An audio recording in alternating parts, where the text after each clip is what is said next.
원래는 주보에는 1절부터 9절인데 그냥 뭐 쭉 읽읍시다.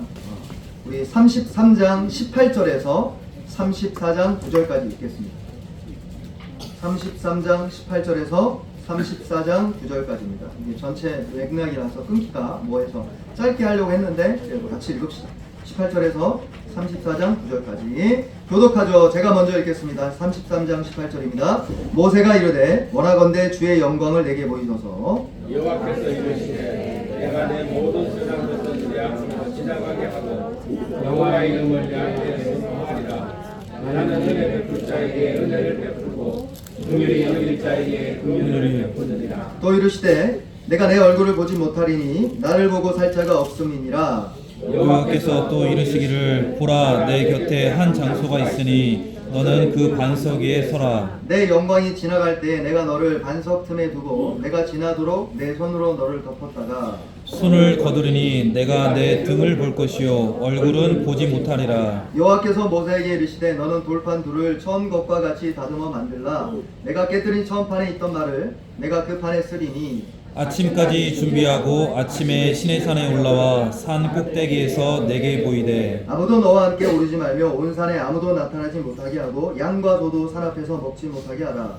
모세가 돌판 둘을 처음 것과 같이 깎아 만들고 아침에 일찍 일어나 그 두 돌판을 손에 들고 여호와의 명령대로 시내산에 올라가니 여호와께서 구름 가운데 강림하사 그와 함께 거기 서서 여호와의 이름을 선포하실세 여호와께서 그의 앞으로 지나시며 선포하시되 여호와라 여호와라 자비롭고 은혜롭고 노하기를 더디하고 인자와 진실이 많은 하나님이라. 인자를 천대까지 베풀며 악과 과실과 죄를 용서하리라. 그러나 벌을 면제하지는 아니하고 아버지의 악행을 자손 3, 4대까지 보응하리라.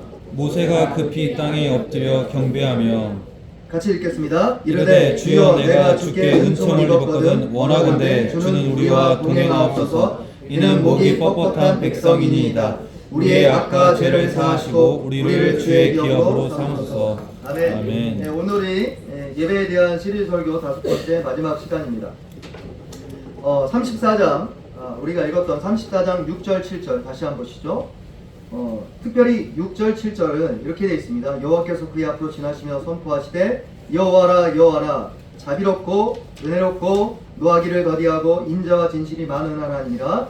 인자를 천대까지 베풀며 악과 과실과 죄를 용서하리라. 그러나 벌을 면제하지는 아니하고 아버지의 악행을 자손 3, 4대까지 보응하리라. 네, 아멘. 이 두 구절이 앞으로 있을 여러분이 성경을 읽으면 계속 반복되는 메시지입니다. 왜냐하면 이게 이스라엘의 신관이기 때문에 그렇습니다. 하나님은 이런 분이다 할 때 바로 이 구절이 계속 재인용됩니다. 예를 들어서 민수기 14장에 보면 가데스 바네아에서 이제 10명의 정탐꾼들이 불평하죠. 불평하니까 하나님이 이들을 멸하시려고 할 때 모세가 갑자기 등장해서 다시 또 중보기도 합니다. 이야, 모세가 참 힘들었겠죠. 힘들었겠죠. 이 연세가 80노구인데 또 중간에 이렇게 끼어들어서 하나님 용서해 달라고 할 때 또 이 구절을 암송합니다. 기도하면서 들어보세요.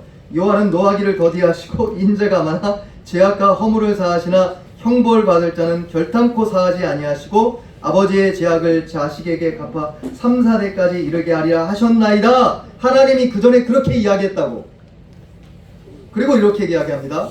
구하옵나니 주의 인자의 광대하심을 따라 이 백성의 죄악을 사하시되 애굽에서부터 지금까지 이 백성을 사하신 것 같이 사하여 주옵소서. 아멘. 이게 민수기 14장에 또 등장합니다. 그리고 시편에 86편 그리고 103편 145 그냥 추린 거예요. 너무 많아가지고. 그래서 그냥 103편 8절만 제가 인용할게요. 여호와는 긍휼이 많으시고 은혜로우시며 노하기를 더디하시고 인자하심이 풍부하시도다. 아멘. 그리고 선지서는 너무 많아가지고 다 추리기도 어려워서 그냥 요나만 제가 인용했습니다. 들어보세요.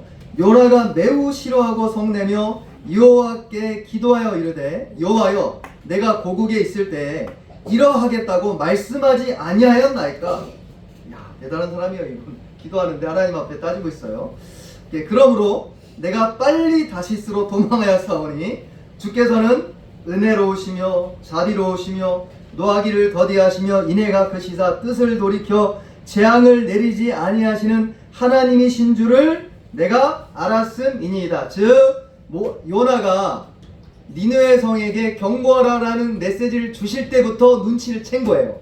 하나님은 노하기를 더디하시고 인야가 크시사 용서하기를 즐겨하시는 선하신 하나님이 꼭 왜 경고를 하실까? 하나님이 그들을 돌이키실까라는 하나님의 선하신 뜻이 있다는 것을 요나가 캐치한 겁니다. 따라합시다. 하나님은 선하시다. 사실 이거는 이제 마지막으로 포로 귀환기 공동체에 보면 이 구절이 또 쓰입니다. 느헤미야 9장 17절. 거역하며 주께서 그들 가운데서 행하신 기사를 기억하지 아니하고 목을 굳게 하며 폐역하여 스스로 한 우두머리를 세우고 종되었던 땅으로 돌아가고자 하였나이다. 이게 토로하는 거예요. 그러나 주께서는 용서하시는 하나님이시라. 은혜로우시며 긍휼히 여기시며 더디 노하시며 인자가 풍부하심으로 그들을 버리지 아니하셨나이다. 아멘. 이 하나님이 우리 하나님임을 믿으시는 저와 여러분 되기를 저는 축복합니다. 아멘. 이 예배 시리즈의 설교는 18절 기도 때문에 시작됐다는 것을 우리가 알 수 있습니다. 18절 보시죠. 같이 읽죠. 시작. 모세가 이르되 원하건대 주의 영광을 내게 보이소서. 이 기도에 대해서 하나님은 그래 내가 응답할게 라고 말씀하시고 또 다르게 또 이야기하세요. 안 돼도 이야기하세요. 희한하죠. 19절 보세요. 19절 응답하겠다. 여러분 읽어주세요. 시작. 이르시되 내가 내 모든 선한 것을 내 앞으로 지나가게 하고 여호와의 이름을 내 앞에 선포하리라. 나는 은혜 베풀 자에게 은혜를 베풀고 긍휼히 여길 자에게 긍휼을 베푸느니라. 아멘. 그래서 하나님의 선하심에 대해서 우리가 3주차 설교했고 넥스트 주는 하나님의 속성에 대해서 잠깐 살펴봤습니다. 응답하겠다는 뜻이에요. 근데 20절 보세요. 20절. 또 20절 같이 읽읍시다. 시작. 또 이르시되 내가 내 얼굴을 보지 못하리니 나를 보고 살 자가 없음이니라. 내가 누군지 보여줄게. 근데 내 얼굴은 못 봐. 이게 무슨 말일까요? 이게 말이 안 되는 거예요. 우리 입장에서는. 여보세요. 우리 만나자 했는데 그래 만나자 했는데 너는 내 얼굴은 못 봐. 이게 무슨 말이에요? 하나님은 예스 한 다음에 뭐라고 이야기하면 노라고 또 이야기하는 겁니다. 그 이유는 하나님이 어떤 분이시고 또 우리가 어떤 존재인지를 이해하면 이 의미가 밝혀집니다. 그래서 20절에서 23절 전체를 읽어보겠습니다. 우리 20절에서 23절 같이 읽읍시다. 시작. 또 이르시되 내가 내 얼굴을 보지 못하리니 나를 보고 살 자가 없음이니라. 여호와께서 또 이르시기를 보라 내 곁에 한 장소가 있으니 너는 그 반석 위에 서라. 내 영광이 지나갈 때 내가 너를 반석 틈에 두고 내가 지나도록 내 손으로 너를 덮었다가 손을 거두리니 내가 내 등을 볼 것이요 얼굴은 보지 못하리라. 아멘. 여기서 우리가 알 수 있는 것은 하나님께서 두 가지 조건을 제시합니다. 하나님이 당신을 알리기 전에 제한을 걸어둔다 이 뜻입니다. 특별히 23절 보시면 하나님께서 얼굴은 보지 못하게 하십니다. 그 대신에 등을 보게 한다 이 뜻입니다. 따라합시다. 예배의 대상은 하나님이다. 예배의 대상이 여러분과 저와 똑같은 사람이면 그럴 필요 없어요. 사람은 얼굴 보여줄 수 있죠. 저도 얼굴 볼 수 있잖아요. 누굴 만나려고 하는데 얼굴 안 볼 친구가 어디 있겠어요. 그러니까 얼굴 안 보여주는 친구 있으면 기분이 좀 나쁠 것 같아요. 제가 나를 무시하나? 근데 아니에요. 하나님이 여러분과 제가 하나님을 예배하기 때문에 하나님에 대해서 여러분이 예배하기 때문에 당연히 여러분에게는 어려움과 한계가 있습니다. 따라합시다. 하나님은 무한하시다. 여기서 우리가 하나님이 어떤 분인지를 조금 알 수 있습니다. 하나님은 한계가 없기 때문에 여러분과 저에게 당신의 모든 걸 드러내시면 여러분과 저는 그 자리에서 죽습니다. 그래서 구약 성경에 내가 하나님을 만났는데 죽지 않았다 놀라워합니다. 기드온, 야곱 똑같이 그렇게 이야기합니다. 왜냐하면 하나님을 보면 죽어요. 왜냐하면 우리의 수용 인식, 수용 한계가 정해져 있는데 하나님에게는 한계가 없기 때문에 그렇습니다. 이걸 무한하다 이렇게 이야기합니다. 이 무한성을 어떻게 설명할지 제가 몰라서 예를 하나 가지고 왔습니다. 사실 따라합시다. 사실 설명 못한다. 설명 못하는 걸 제가 설명하고 있으려니 얼마나 힘들겠어요. 그죠? 기도를 좀 많이 해주세요. 설명 못하는 거예요. 예를 들 뿐입니다. 예를 들어서 여러분 여름 되면 휴가로 어디를 가나요? 이사가 휴가 어디 가고 싶니? 여름 휴가. 이사기는 못 가나? 네. 강릉이나 바닷가 가고 싶겠죠. 남해나. 네, 부산은 이게 해안가, 부산 해운대가 참 좋아요. 왜 좋냐면 모래가 너무 많아요. 이게 이제 이렇게 동해 쪽 가면 아이들이 발이 다칠 위험이 있잖아요. 근데 부산은 그럴 위험이 없어요. 왜냐면 모래사장이에요. 모래사장. 그래서 좋은 거예요. 그래서 너무 좋아서 1년에 한 명씩 꼭 죽었어요. 옛날에 제가 어릴 때. 그래서 너무 많이 가면 안 되는데. 근데 여러분 해운대 바닷가를 갔다 생각해 보세요.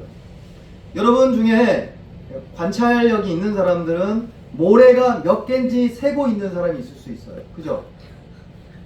모래 세 보셨어요? 모래가 몇 개일까요? 몰라요. 제가 왜 모를까요? 센 사람이 없으니까. 근데 제가 묻겠습니다. 모래사장에 모래가 수없이 많은 게 무한하다는 걸까요? 한계가 없다는 걸까요? 예, 고개를 돌리시네요. 왜 그렇다고, 왜 그렇게 고개를 돌리십니까? 언젠가는 셀 수 있어요. 그 말은 언젠가는 모래의 수도 한계가 있고 질서가 정해져 있고 제한이 정해져 있어서 그게 몇 억 개인지 몇 조 개인지는 모르지만 다 안 세봤으니까 모든 인류가 발버터서 모래를 막 세요.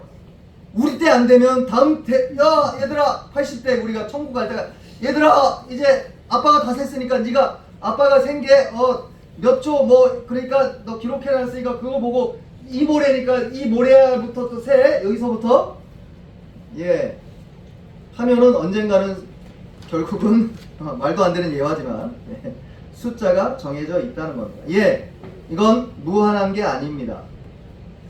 또 과학을 좋아하는 청소년들이나 청년들은 이렇게 생각할 수 있을 거예요. 우주를 한계 없다라고 합니다. 그래서 영화 보면 무슨 인피니티 이런 걸 써요. 원래 인피니티를 갖다 붙여요. 영원성인데 인피니티로. 영원성에 영자도 아무 관련이 없어요. 여러분이 영원성 쓰는 순간부터 영원함이 아니에요. 그러니까 우리는 몰라요. 한계가 없는 걸 모른다고요. 우리는 왜 모르냐? 한계가 있는 존재들하고만 있어요. 여러분의 한계가 있죠? 우리 지원이가 키가 제일 큰가? 우리 어집사님이 제일 큰가요? 키가 크시잖아요. 그죠? 승준이가 크나요? 승준이가 큰가? 승준이가 제일 크니 키가 몇이니? 이야, 자랑스럽게 작은 아이들한테 이야기 안 물어봐요? 저한테 물어보지 마세요. 83! 이야, 크다. 근데 83이라는 센치에 딱 정해져 있잖아요. 정해져 있어요. 최홍만 씨? 그죠? 키가 무한한가요? 아니요. 정해져 있다니까요. 우리는 늘 정해져 있는 것만 본다고요.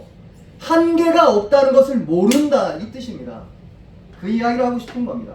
우주가 아무리 크더라도 크기는 정해져 있을 겁니다. 안 가봤으니까 모르지. 뭐 은하계든 뭐 은하계 외는 난 모르겠어요. 어쨌든 우주가 아무리 크다고 하더라도 우주도 한계가 없다라고 주장할 수 없습니다. 결국 한계가 있고 범위가 정해져 있습니다. 그 범위가 클 뿐입니다. 수가 많을 뿐이지 한계가 없지 않습니다. 한계가 있습니다. 그러므로 따라합시다. 무한성은 하나님이다. 그러니까 하나님의 속성이요, 하나님의 완전하심을 가리키는 유일한 단어지 여러분과 저에게 쓸 수 없는 단어입니다. 그러니 여러분과 제가 어떻게 무한하다는 걸 설명할 수 있겠어요. 그래서 예신학자들이 신학의 첫 번째 원칙을 이렇게 설명합니다. 따라합시다. 부정의 방법. 다시 한번 부정의 방법. 이게 쉬워요. 그러니까 이것도 아니고 저것도 아니야. 예, 이게 정통신학입니다. 그래서 여러분 이단들하고 이야기하면 누가 이길까요? 여러분 저요. 이단들이 얼마나 논리적인지 몰라. 딱딱딱딱 짝풀이 딱딱딱 그렇지? 그러네요. 예, 이단입니다, 여러분. 정통신학은 논리적이지 않습니다. 논리적일 수 없어요. 왜냐하면 여러분의 이성과 한계, 경험 안에서 벗어난 영역이기 때문에 이것도 아니고 저것도 아닙니다 라고 말할 수 있을 뿐입니다. 예를 들죠. 삼위일체 하나님 어떻게 설명하겠어요? 한 분이신데 인격이 세 위격으로 존재하십니다. 하나인데 삼이고 삼인데 하나다. 어떻게 설명하겠어요? 여러분과 저는 둘 중에 하나입니다. 삼을 선택하든지 하나를 선택하든지, 하나를 선택한 사람들이 여호와의 증인입니다. 셋을 선택한 사람들이 양태론자들, 삼신론자들입니다. 우리는 삼위일체. 야, 설명해봐. 몰라. 어떻게 모르죠? 알 수가 없어요. 근데 확실한 것은 너는 아닌 것 같아. 너도 아닌 것 같아. 네, 그거가 이제 하나님께서 우리에게 주신 방식입니다. 예수님이 한 분이신데, 한 분이잖아요. 한 분인데 하나요. 그죠? 한 분이신데 어떻게 한 분 예수님 안에 하나님이시고 또 동시에 사람일 수 있어요? 그렇게 이야기하면 예수님은 두 분이 되는 거예요. 근데 두 분이 아니에요. 한 분이에요. 그럼 설명해봐. 못해. 왜냐하면 내 영역이 아니기 때문에 그렇습니다. 즉 여러분이 성경의 계시의 말씀을 접할 때마다 여러분 뭘 인지하셔야 되냐면 여러분의 이성과 경험과 전혀 다른 영역으로 여러분이 들어갔다는 것을 인정하셔야 됩니다. 그래서 여러분과 저의 한계로는 하나님을 온전히 바라보거나 깨달을 수 없는 겁니다. 그래서 너는 나의 영광을 똑바로 바라볼 수 없다라고 한계를 지적하며 제한을 딱 걸어두시는 겁니다. 마지막 예로 태양을 생각해 볼 수 있습니다. 태양이 떴죠. 태양이. 저도 이제 우리 교회 오면서 아직은 이제 일산에 있으니까 이제 오는데 좀 다른 도로로 왔는데 얼마나 태양이 따갑던지. 태양을 정면으로 바라보는 것도 아니야. 그래서 운전할 때 이제 따가우면 어떻게 선글라스를 끼든지 아니면 이렇게 창을 이렇게 내려가지고 안에는 내렸지만 저도 이제 너무 따가워가지고 앞을 볼 수가 없어요. 하물며 여러분 태양이 아무리 밝다고 정면으로 계속 바라본다 생각해 보세요. 그럼 결국 머지않아 여러분의 눈은 멀 겁니다. 디모데전서 6장 16절 한번 찾아보십시오. 디모데전서 6장 16절입니다. 디모데전서 6장 16절.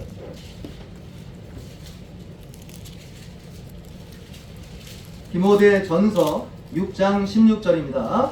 6장 16절 여러분이 좀 읽어주세요. 시작. 오직 그에게만 죽지 아니함이 있고 가까이 가지 못할 빛에 거하시고 어떠한 사람도 보지 못하였고 또 볼 수 없는 이시니 그에게 존귀와 영원한 권능을 돌릴지어다. 아멘. 여러분 이 구절 자세히 보시면 예배가 여기에 있다는 걸 여러분 발견하셨습니까?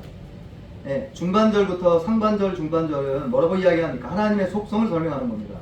즉 영원하신 분이시고 가까이 가지 못할 빛에 거하시고 어떤 사람도 보지 못할 뿐만 아니라 볼 수 없다. 이렇게 명확하게 선을 그어놓고 있습니다. 제한과 조건을 걸어 놓습니다. 왜냐하면 우리는 단지 피조물에 불과하기 때문에 그렇습니다. 우리는 한계가 있는 존재요, 하나님은 한계가 전혀 없는 무한하신 분이기 때문에 그렇습니다. 근데 바울이 디모데에게 편지를 쓰면서 바울이 이 구절을 언급할 때마다 여러분 로마서를 읽어봐도 그렇고 에베소서를 읽어봐도 그렇고 여러분이 추상적이라고 생각하는 모든 구절에 바울은 항상 뭘 붙여놨냐면 그에게 존귀와 영원한 권능을 돌릴지어다. 할렐루야. 하나님을 찬양할지어다. 찬양할지어다. 하나님을 높일지어다. 할렐루야. 예, 이게 현대 예배와 성경적 예배의 차이입니다. 성경적 예배는 여러분이 추상적이다라고 생각하는 신학이라는 성경적 진리의 무게 앞에 엎드리는 거예요. 거기에 전율하고 기뻐하고 반응하는 것이 음악성으로 막 흐느적하면서 이렇게 하는 게 아니에요. 바울은 여기서 엎드립니다. 그에게 존귀와 영원한 권능을 돌릴지어다. 아멘. 그래서 아멘이라고 여러분이 언급한다는 것은 어떤 의미냐면 여러분이 이제까지 신앙생활했었던 모든 여러분의 세계관, 여러분이 이것이 맞다라고 하는 지적인 동의, 경험적 동의가 아닙니다. 그게 아니라 나는 한계가 있고 하나님은 무한하다라는 고백인 거예요. 아멘. 이 뜻입니다. 이렇게 이야기하시면 돼요. 따라합시다. 나는 모릅니다. 모릅니다. 나는 모르는 거예요. 내일 일은 나 몰라요. 갑자기 안 되네요. 난 모르는 거예요. 난 몰라. 하나님이 어떤 분이신지, 하나님이 어떻게 내 인생을 이끄시는지 몰라요. 근데 하나님을 찬양하는 겁니다. 이게 부정의 방법입니다. 그래서 우리는 하나님을 알 수 없습니다. 즉 무한하신 하나님을 온전히 볼 수 없기 때문에 아멘이란 말은 여러분의 한계치에 다다를 때 드디어 찾아오는 믿음의 고백인 겁니다. 바로 여기에 경배의 요소가 숨어 있습니다. 경배란 건 결국 여러분의 한계치에서 드리는 게 아니에요. 여러분의 한계를 넘는 겁니다. 나 모르겠어요. 하나님 무한하십니다. 이런 뜻이에요. 잘 아시는 것처럼 요한 웨슬레가 감리교회를 창시할 때 계기가 있었습니다. 영국에 가면 올더스 게이트가라는 곳이 있습니다. 저는 안 가봐가지고 몰라요. 근데 그 있어요. 올더스 게이트가. 이 올더스 게이트가에서 요한이 성령 세례 받습니다. 그래서 그때 성령 세례 받기 이전과 이후를 다룹니다. 영국 교회를. 요한 웨슬레가 올더스 게이트가에서 성령 세례를 받았을 때 뭐라고 외쳤는지 아세요? 하나님 이제 충분해요. 얼마나 성령의 불덩어리가 됐는지 처음에는 하나님 성령 받게 해주세요, 성령 받게 해주세요 했는데 하나님이 무한하게 막 부어주시니까 이제는 충분합니다. 충분합니다. 이제 됐다는 뜻이에요. 이 고백과 다르지 않습니다. 즉 하나님은 무한하시기 때문에 여러분에게 한계를 지어놓고 믿음으로 예배하도록 부르신다라는 겁니다. 따라합시다. 하나님은 무한하시다. 예, 그러므로 여러분과 저는 겸손히 그분 앞에 나아갈 때 이걸 생각하셔야 된다는 겁니다. 두 번째 21절 22절입니다. 출애굽기 33장 출애굽기 33장 21절 22절 한번 보시겠어요?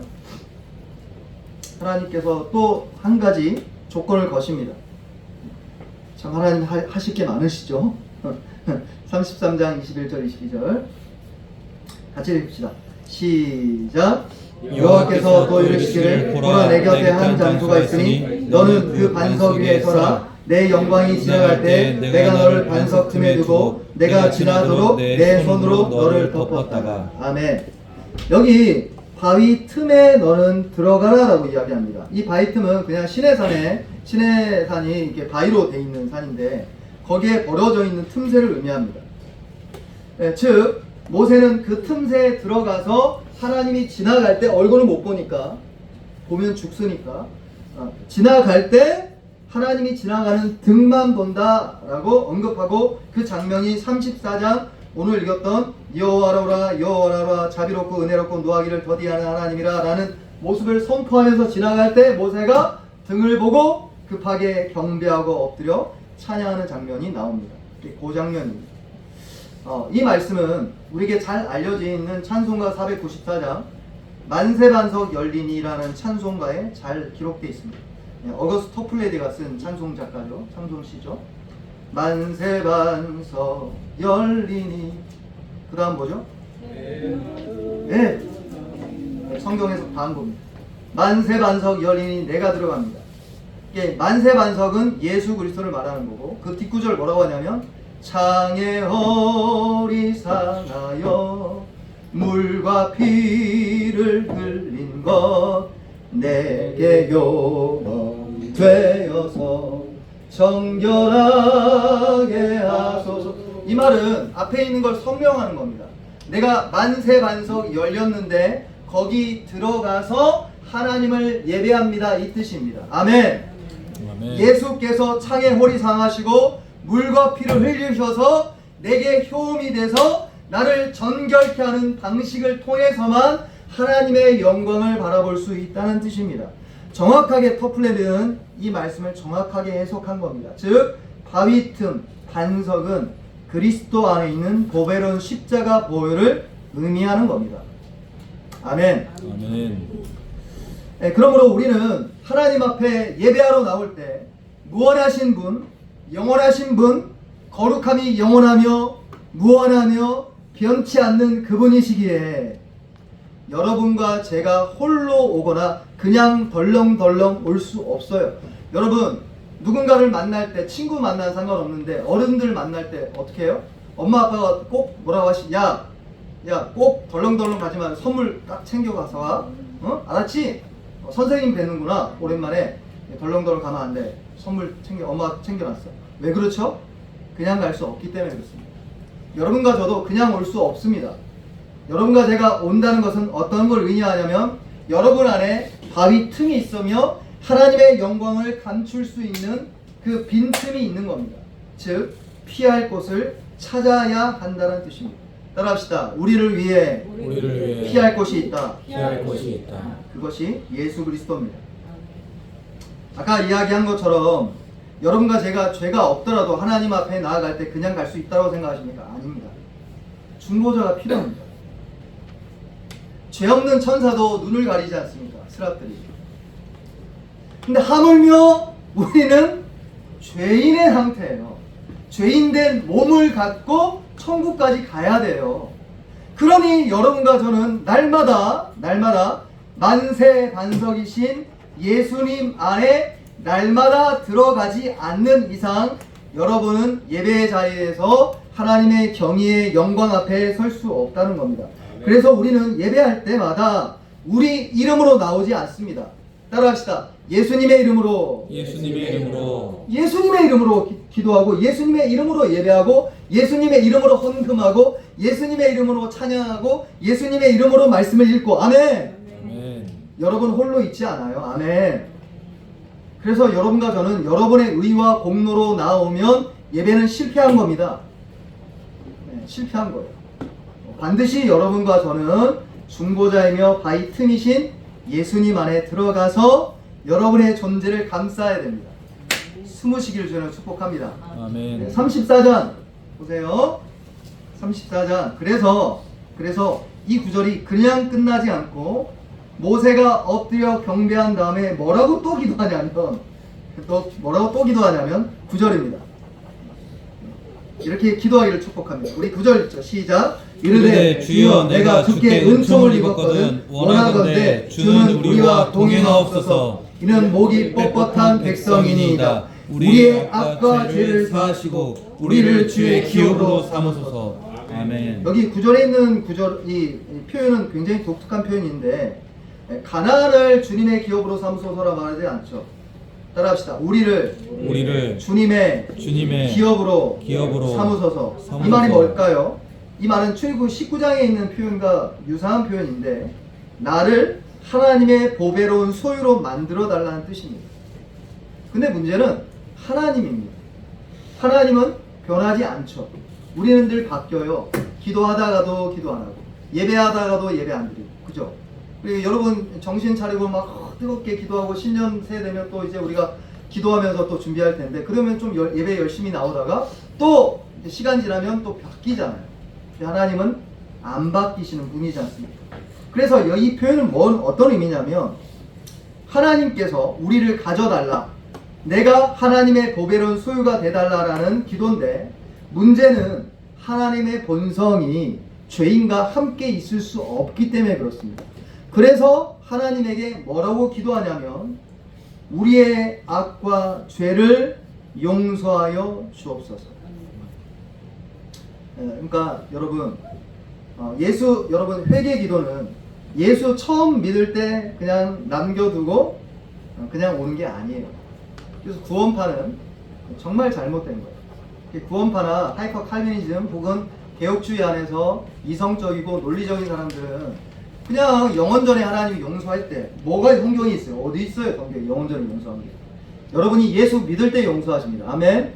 근데 예수 믿고 나서도 여전히 계속해서 여러분은 용서를 요청해야 되고 예수의 보혈을 의지해서 하나님 앞에 회개로 나와야 된다는 겁니다. 그래서 칼빈이 이 구절을 해석하면서 뭐라고 주목할 만하게 표현하면 들어보십시오. 인간들의 연약성이랑 그들이 하나님과 화해하기 전에는 곧바로 은혜에서 떨어져 나가고 말게 하는 정도의 강력한 힘을 발휘한다. 그러니까 용서받았는데도 이 모양이에요. 우리도 그렇잖아요. 우리도 예수 믿고 다 성령 받고 은혜 받았잖아요. 근데도 근데도 우리한테는 불안해요. 왜냐하면 우리는 곧바로 떨어져 나가요. 그래서 이것은 하나님의 옛날 백성에게만 하신 말씀이 아니라 우리에게도 적용된다. 들어보세요. 왜냐하면 하나님께서 우리를 또한 소유하시기 위해서는 우리의 죄악은 한결같이 용서를 받아야 하는데 이 임무가 교회에서 날마다 되풀이 되고 있기 때문입니다. 날마다 되풀이 되고 있기 때문입니다. 따라서 우리의 구원의 원천은 거저 베푸시는 입양에서 흘러나올 뿐만 아니라 여러분 그냥 처음 예수 믿을 때 이 뜻이에요. 마지막까지 이르는 그것의 계속적인 과정 역시 지금 우리 신앙생활이죠. 하나님께서 우리를 거저 자신에게 화해하시는 사건을 통해서만 성취될 수 있다. 그리고 나서 칼빈이 성경 구절을 인용합니다. 그게 유명한 고린도후서 5장 20절인데 제가 읽어드릴게요. 그러므로 우리가 그리스도를 대신하여 사신이 되어 하나님이 우리를 통하여 너희를 권면하시는 것 같이 그리스도를 대신하여 간청하노니 너희는 하나님과 화목하라. 따라합시다. 하나님과 화목하자. 아멘. 아멘. 이게 초신자에게 주신 말씀이라고 적용한 게 아니라니까요. 칼빈이 이미 예수 믿은 자에게 끊임없이 요청하는 겁니다. 하나님과 화목하라. 아멘. 아멘. 네, 그래서 예수의 보혈은 처음 믿을 때만 믿는 게 아니에요. 믿을 때만 여러분께 되고 적용이 되는 게 아니라 여러분이 천국 갈 때까지, 아멘? 천국 갈 때까지 계속 예수의 보혈로 뿌리시길 바랍니다. 회개할 때마다 예수의 보혈로, 아멘. 그래서 예신학자들은 이걸 칭의의 경험적 반복이라 했습니다. 칭의는 딱 한 번입니다. 그러나 실제로는 매일 됩니다. 매일 예수의 보혈로 씻어지고 매일 하나님의 자녀가 되고 매일 예수의 의로 새로워지고 예수의 능력으로 새로워지고 예수의 보혈로 깨끗해 되고 아멘. 아멘. 이걸 경험 안에서는 매일 된다라고 해서 예신학자들은 이걸 반복된다 이렇게 이야기한 겁니다. 그러므로 오늘도 예수님의 보혈을 의지해서 우리 반석 등신 예수님 안에 들어가는 저와 여러분 되기를 저는 축복합니다. 아멘. 말씀을 마무리하겠습니다. 적용거리로 두 가지만 말씀하겠습니다. 따라합시다. 우리의 생각과 감정을 놓고 오자. 예, 여러분 예배 올 때마다 생각하십시오. 여러분의 생각과 감정은 죽은 거니까 집에 놔두고 오세요. 제가 왜 이야기 드리냐면 여러분이 하나님 앞에 설 때마다 여러분과 제가 이성과 감정이 계속 작용해요. 예배 때마다. 하나님 이거 맞죠? 내 느낌인데 이거 맞죠? 아닙니다.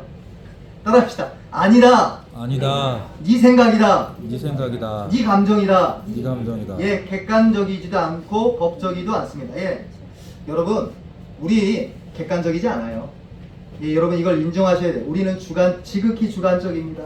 지극히 주관적. 그래서 여러분의 감정을 믿으면 예배할 수 없습니다. 다만 하나님 앞에 엎드려야 됩니다. 아멘. 두 번째 적용입니다. 따라합시다. 예수님 안에 들어가자. 오늘도 들어와야 돼요. 예수님 안에 들어가야 됩니다. 예수님의 보혈의 피로 적용하고 예수님의 보혈의 피로 나를 씻어서 나를 정결케 하소서. 처음 예수님을 여러분이 만났던 것처럼 똑같이 하는 거예요. 아멘. 그래서 회개하는 거예요. 우리 이 시간 통성으로 한번 기도했으면 좋겠습니다.